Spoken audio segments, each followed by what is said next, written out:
The National Broadcasting Company presents Joel McCrea in Tales of the Texas Rangers. From Hollywood, another authentic reenactment of a case transcribed from the files of the Texas Rangers.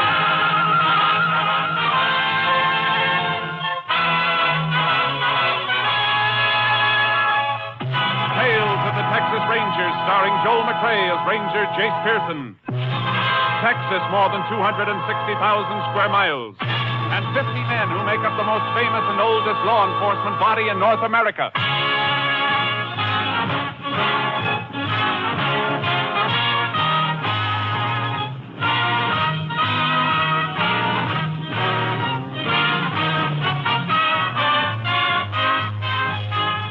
Now, from the files of the Texas Rangers come these stories based on fact. Names, dates, and places are fictitious for obvious reasons. The events themselves are a matter of record.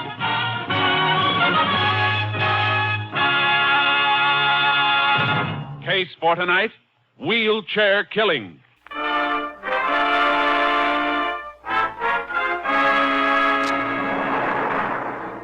It is 8:40 p.m., May 1st, several years ago. Colby, Texas, near the edge of the great piney woods, is unusually crowded as several hundred young men from a nearby CCC camp have converged on the town to spend their monthly allowance. In the office of Sheriff Pete Saunders, the sheriff and his deputy are standing by in case any emergency should arise. I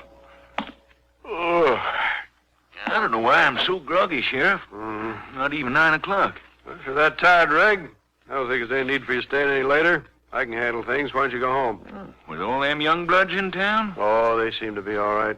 No sign of any fuss. I walked down Main Street a while ago. They were behaving. Just the same. Camp is new. It's the first payday they've had around here. Man can get pretty high with $30 in his pocket. They don't get the whole 30, Reg. They only get 5 of it. Government makes them send the rest home. Oh, I didn't know that. Sure, that's the whole idea. Where till I get this? Sheriff's office. Sheriff Saunders speaking. You'd better go to the old house on Log Hill. You'd better go there right away. Old man Swain's place? Yes. Yes, hurry. Go there quickly and bring a doctor. Why? What's the matter out there? Who is this? Well, I'm just calling, that's all. You better go right away. You better give me your name if you... Hello? Hello? Yeah, what's the matter? She hung up on me. Come on. Something wrong with old man Swain's place? Something plenty wrong or somebody's idea of a joke. Mile and a half out to Swain's and he hasn't got a phone. And that call must have come from someplace else, then. Here, see if you can trace it. Then pick up Macker and Carl and follow me out to Swain's. I'll get the doc on the way.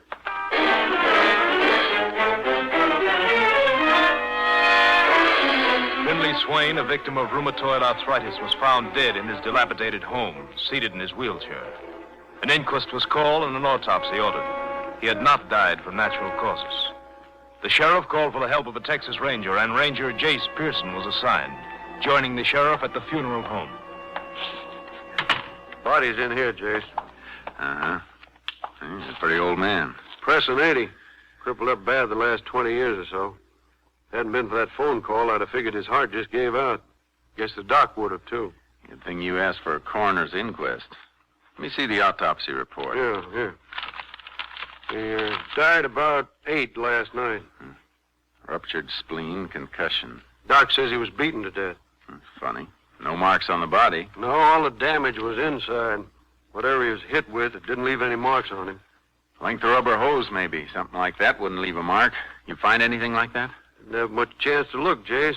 Maybe my deputies have run across something, though. I left 3 of them out at Swain's last night. Why 3 of them? I may need more than that when he gets around that the old man is dead. Place will be loaded with vultures. What do you mean? Well, it's kind of a funny thing, Jace. The old man was kind of peculiar, living off by himself in that big old house, not even a cleaning woman to help him. Started some crazy talk a long time back. Rumor got around that he had a lot of money stashed away at his place. You think there was anything to it? Nope, because I know what he was living on. Got a check for $70 every month from some insurance company. Annuity? Yeah. Too bad everybody didn't know that. He probably killed by somebody trying to force him to tell where he hid the money people think he had. That could be a motive. On the other hand, might be other reasons for killing him that we didn't know about. I doubt it, Sheriff. When a man comes into a place to kill with nothing else on his mind, he does it fast. This beating took time. Come on, I want to look at Swain's place.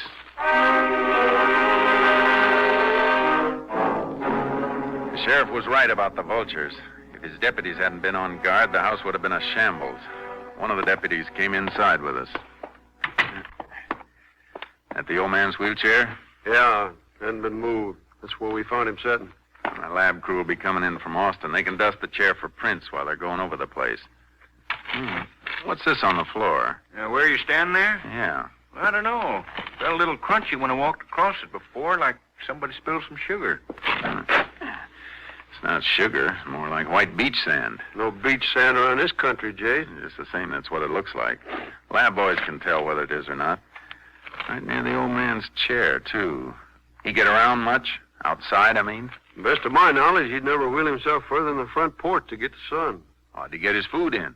Reg can tell you that. We used to sit on the porch and flag down a passing car or truck, ask him to pick up things for him at the market. I stopped by often to get him things. Had a red flannel shirt he'd wave. Spotted easy from the road. Let's look through the rest of the place. Hey, wait a minute. What is it, Jay? A few more grains of sand on the floor here. More of it right on into the kitchen. Let's go out back. There's nothing here, Jace. Just a stump field all the way back to them hills. Somebody's been out here, though. Look. Part of a shoe mark on the ground. Barely see the outline. The toe dug in deepest. Man must have been running. Only one thing wrong about the whole setup, Jace. That phone call I got was from a girl. It doesn't register as the kind of a killing that'd be done by a woman. Besides, the murderer doesn't usually call in a report. Too bad you couldn't find out who made it. Well, at least we know it came from a payphone in the lobby of the Colby house. The desk clerk didn't notice anybody, though. I see. Well, let's spread out a little, see if we can cut across any more tracks like this one.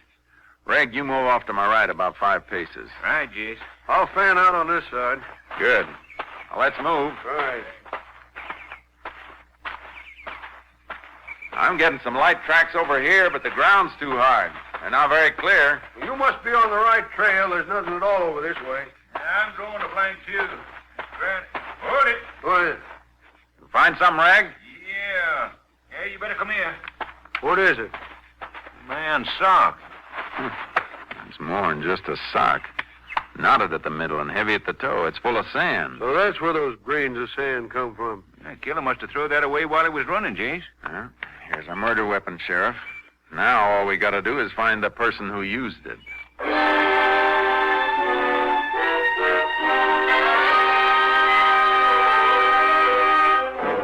The trail behind Swain's house petered out past the stump field, and we lost all trace a mile into the thick foliage of the piney woods. I sent the sock full of sand through to the Austin lab for examination. Meanwhile, a lab crew met me at the Colby funeral home and went over Swain's body. That sock must have been the weapon, all right, Jace. Look, just combed a few grains of the sand out of the old man's hair. A little more embedded in the scalp. Impact of the blows must have forced some of it through the sock weave. Must have. That's why you found traces of it on the floor. How you making out there? Don't know much yet, Sheriff. You check with the other lab men out at Swain's? Yeah. Usual jumble of smeared prints. That may be a report from Austin. I'll get it. All right. Hello? Yeah, speaking. I've had Reg Okay, checking on go that ahead. sand, Jace. No firm in the area handles that grade. That's funny. Right. Isn't likely the killer came from far off. Why not? Well, talk about the old man's having money stashed away is sort of a local rumor. I'll tell him. Andy in Austin with a report from that sock. Is there an army camp around here anyplace? No, why? That sock is army issue. Oh, wait a minute. There's a new CCC camp up in the Piney Woods, Jace, about 9 miles from here. Hey, they're civilian, but they get their clothes from army issue. Camps are run by army officers. More than 100 men up there. Yeah, and a good chance that one of them is the boy we're looking for. That rumor about Swain having money's been around for a long time. If somebody from the town was going to do him in, they'd have done it before this. Come on, Sheriff. Let's drive up to that camp. All right.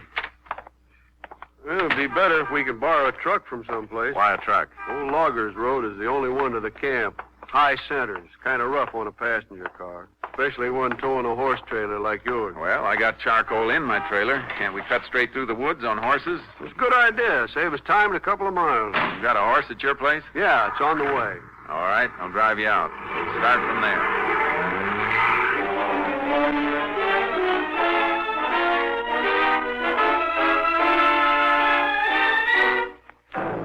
got the sheriff's horse. I unloaded charcoal from the trailer, and we headed into the piney woods.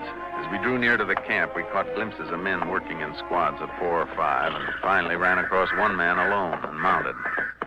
Fellow on horseback ahead there, Jace. Can you see him? Yeah, it looks like a straw boss. Moving into a clearing now. Ho there! Hello! He's waiting for us. Come on, boys. Yeah, Charky, come on. He must be one of them fellas from the agricultural college. Understand they got 4 of them supervising. Have to have somebody who knows the woods. Most of the other camp boys are from the big cities. Yeah. You fellas looking for the camp? Oh, easy, boy, easy. Yeah, that's right. It's about 3/4 of a mile off that way. You'll see the tents when you get over that rise. Who are you? Oh, my name's Joe Roberts, section leader. My name's Pearson. This is Sheriff Saunders. Oh, howdy, Sheriff. You out here about something connected with that murder in town? How'd you know about that? Wasn't around town till this morning, and you're quite a ways off. Well, Major Beck told me about it when the truck brought him out from town this morning. Oh, the major was in town all night? Yeah. He doesn't live at the camp. He just comes out days. No place out here for his wife and daughter. Wife and daughter, huh? Anybody else out here have women folk in town? No, why? Just curious.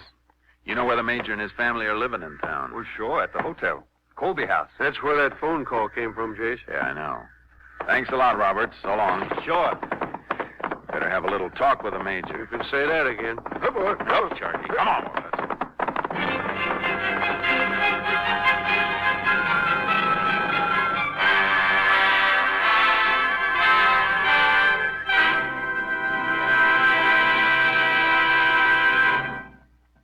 In just a moment, we will continue with Tales of the Texas Rangers, starring Joel McCrea as Ranger Jace Pearson.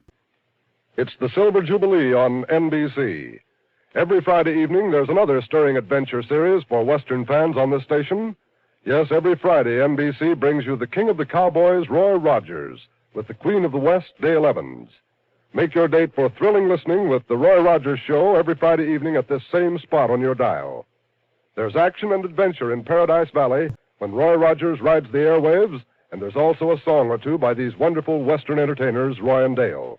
Be sure to hear them Friday. We continue now with Tales of the Texas Rangers, and today's case, Wheelchair Killing, an authentic story from the files of the Texas Rangers.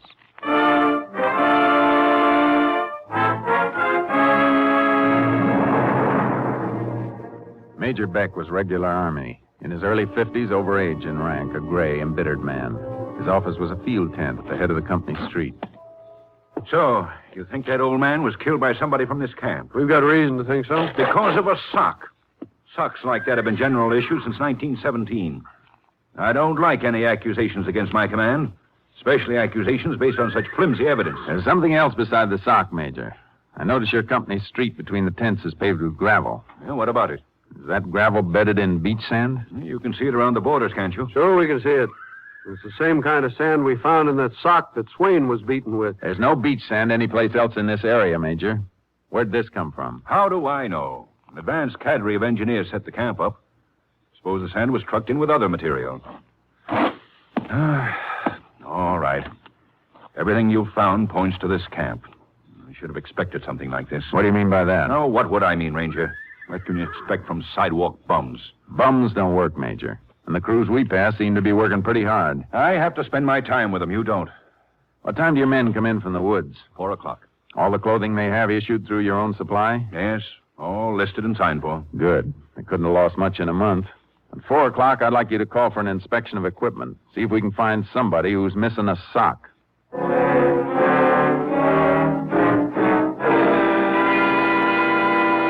All sorts of equipment was missing. Shirts, extra shoes, mess kits. But there was only one man who couldn't account for a pair of socks. All right, Rendazzo. In the tent. All right. Look, Major, what kind of crime is it to lose a sock? There's a shortage on them or something? The ranger and sheriff will tell you. I thought you Ranger guys was just something they made up for the movies. We've been around since long before there were any movies, Randazzo. Okay, so you're a cowboy detective. So find out who stole my socks. Don't be funny, young fella. Look, mister, I ain't trying to be funny, but what are you all jumping on me, huh? I wash my socks, I hang them up to dry, and one of these dewdrops puts his hooks on them. That makes it a federal case? Randazzo, a sock belonging to somebody in this camp was used to kill an old man. It was filled with sand from the company street and used as a blackjack. Hey, you mean that's how they knocked off that old nickel pincher on Log Hill? Oh, you know about that. The whole camp knows about it. What are you looking at me? The guy that picked some age up told us about it when he brought the truck back this morning. Were you in town last night? We was all in town last night. We got paid yesterday. The major let us go in on a truck. What time did you come back to camp? When everybody else come back. Trucks picked all of us up again at midnight. Same place they dumped us out of Main Street, by the corner near that hotel. The Colby house? That's the only one, ain't it? What'd you do while you were in town? Up to 9 o'clock. I was having a hamburger in that place next to the bus depot. I was there from 8 till 10.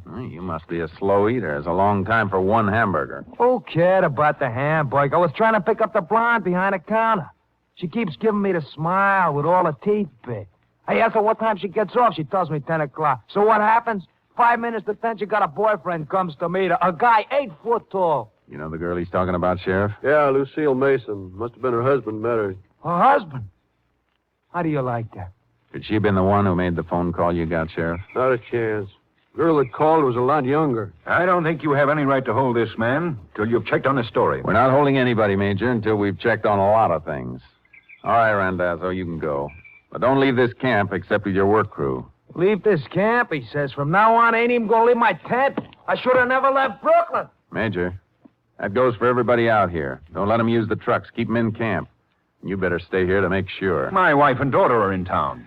Well, I can't stop you from going home. But if you do, the sheriff will have to send deputies out here to keep the men confined to the camp area. I don't want civil authorities here. I'll stay. Thanks. Come on, Sheriff. Let's get back to town. You know, Jace, I kind of got an idea. So have I. A girl's voice, young, not from around here. And the major's daughter staying at the Colby house. I think he knows more than he's telling. Acts kind of funny. No, he's all right. Probably a pretty good man. He hates his men. Because they're not what he's used to. But give him credit for one thing. He doesn't want any of them involved in this. If he had the authority to do it, he'd probably take that Randazzo and hang him to the highest tree. But when he thought we might take the man in, he went to bat for him. Yeah, I see what you mean. Hey, there's that fellow Roberts we met riding in, the section leader. Yeah, giving our horses water. Good for him. Your horses are kind of thirsty. Yeah, thanks for taking care of him, Roberts. That's all right. Say, how'd you make out with Randazzo? He seems to be all right. Most of them are. Major Beck doesn't like him, though. Well, that's his privilege. I guess he'd rather have some young Army officers around so he could sort of handpick a son-in-law. This gal's pretty. She associate with any of the fellows here? Well, when the camp first opened, a fellow named O'Brien, a good-looking kid, better education than most of the others, he used to drive the major back and forth from town. Then, all of a sudden, he got somebody else. Put O'Brien on mess hall detail. Took him off trucks altogether. You know if O'Brien was seeing the girl? Nobody. Could have met her pretty often that first 2 weeks picking up the major. Well, the truck drivers get into town almost every day hauling supplies and things. Uh-huh. Well, thanks a lot, Roberts. Horses look like they've had enough, Sheriff. Yeah. Come on, boys. So long, Roberts. So long. Get up, Sharky. Come on, boys. Come on. Well, Jace, what's our next move? Ride out of here to my car and then drive back to town. We're going to do Major Beck a favor. What kind of a favor? Just tell his daughter he won't be in town tonight. Let's see if you can recognize her voice.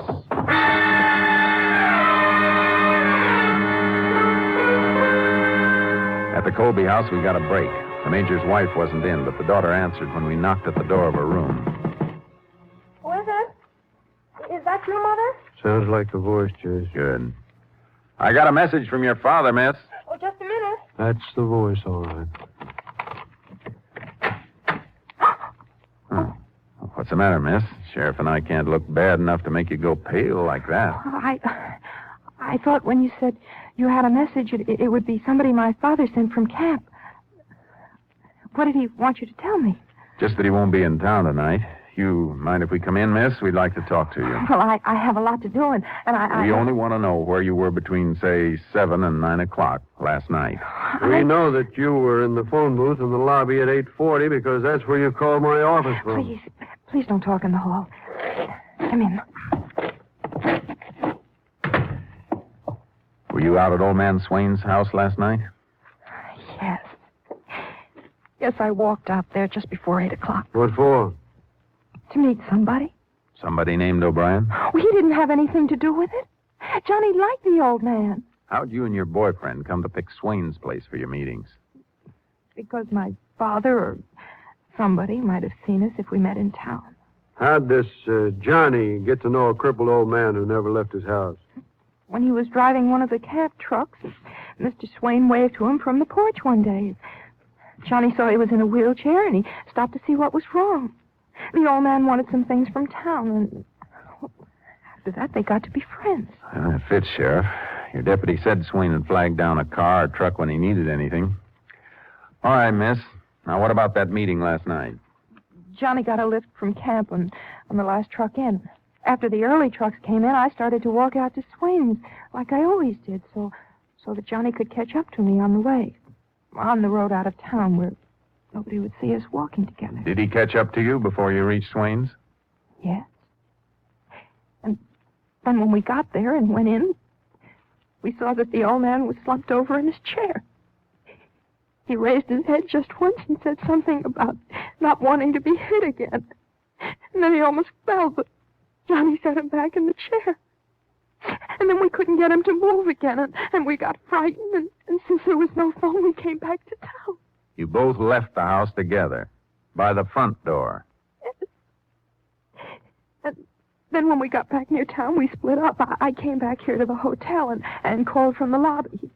Well, we weren't even sure he was dead until we heard it was murder. I reckon you're going to have to come along with us. We'll send somebody out to get O'Brien. No, just a minute, Sheriff. Miss, Yes, where does Johnny O'Brien come from? His home? Boston. City boy all his life? Yes. Oh, now my father's going to find out we're married. Married?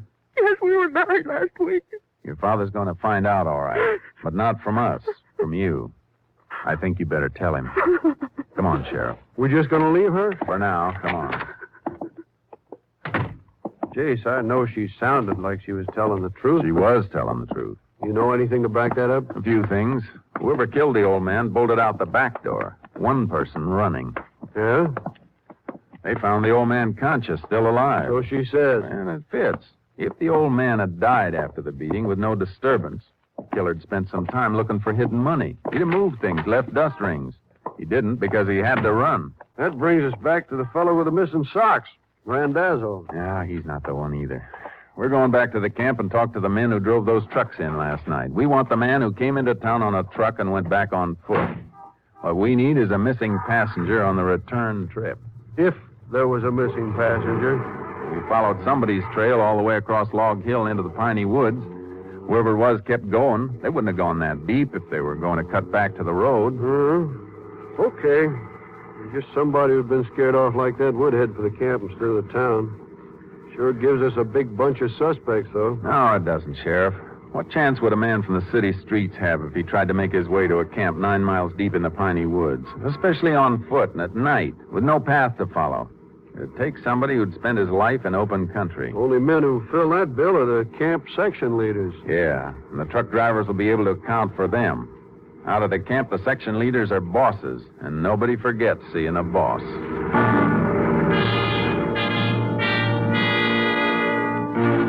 It was 2 a.m. when we reached the camp and woke the major.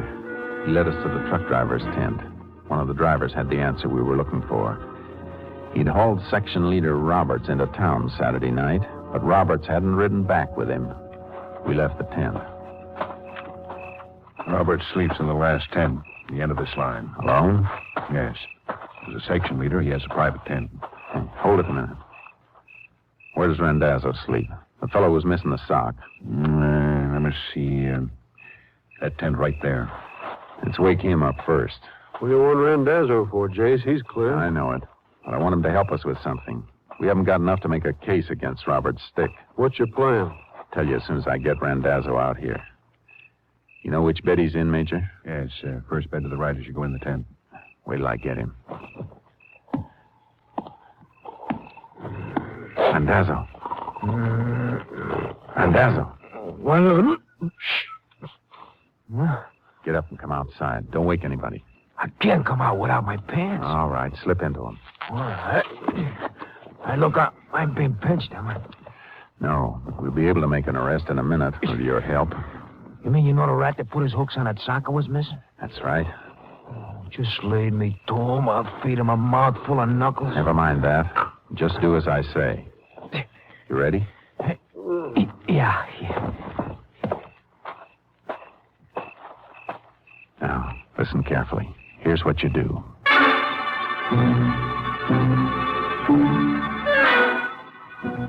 I gave Randazzo the plan, and we went over with him to Robert's tent, ready to jump in if the plan worked.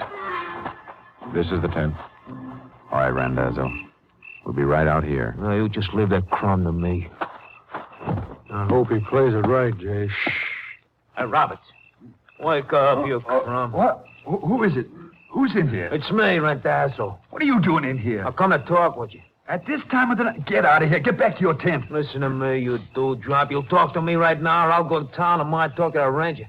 What do you mean? You know what I mean, you crumb. That sock was stolen from me. I saw you take it. Keep your voice down. What? Why would I take anything from you? That's what I wondered when I saw you. That's why I didn't say nothing. Then I found out, all right. Well, you crumb. If I couldn't have told him where I was when the old man was knocked off, I'd have been a pigeon. I don't know what you're talking about. Don't worry. I can keep quiet. I keep real quiet. All it's going to cost you is $100. I haven't got $100. Oh, you're kidding. That old guy had money hidden all over the joint. Everybody knew that. But I didn't get it. I'll kill you, Randazzo. You open your mouth about me and I'll beat your brains out. You ready? I went through you. Chief, we better get in. Yeah, come on. All right, Roberts. Let him go. Grab him, Ranger. He killed that old man. He just told me. We heard what he told you. Try these cuffs for size. He's lying about those socks. I never had You better anything. shut up until you get a lawyer. You all right, Randazzo? Yeah. Yeah, sure. I'd have flattened him if you hadn't come in. Claiming Roberts as a prisoner, Major. Any objection? What objection can I have? He's not military personnel. You're the law here. Thanks. I didn't mean to hurt the old fool. If he'd only told me where the money was, I'd never... There wasn't any money, Roberts. The old man never had a dime. But everybody said that You he can was... save your story for your cellmates at Huntsville, Roberts. Get your clothes on. Let's go.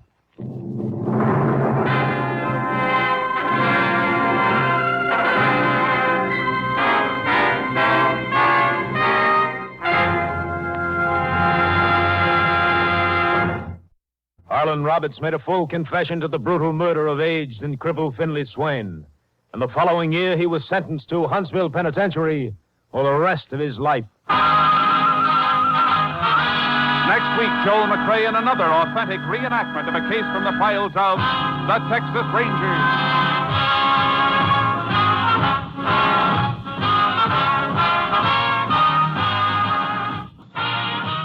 Joel McCrea is currently seen starring in the Universal International Technicolor production Cattle Drive.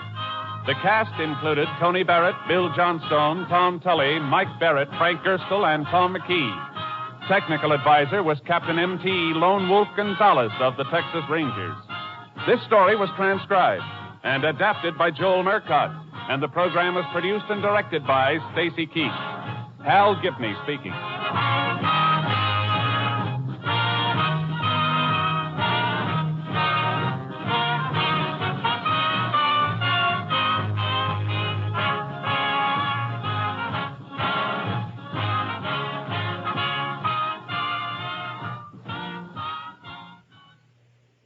It's the Silver Jubilee on NBC.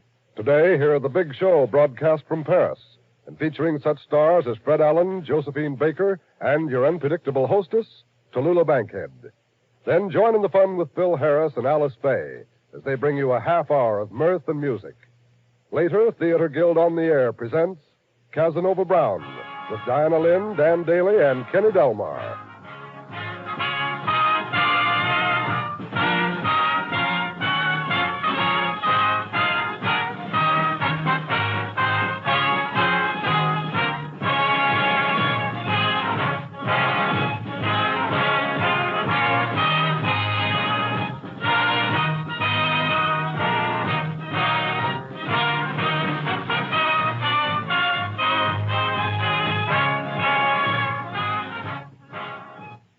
Next, it's The Big Show. All this and Tallulah, too, on NBC.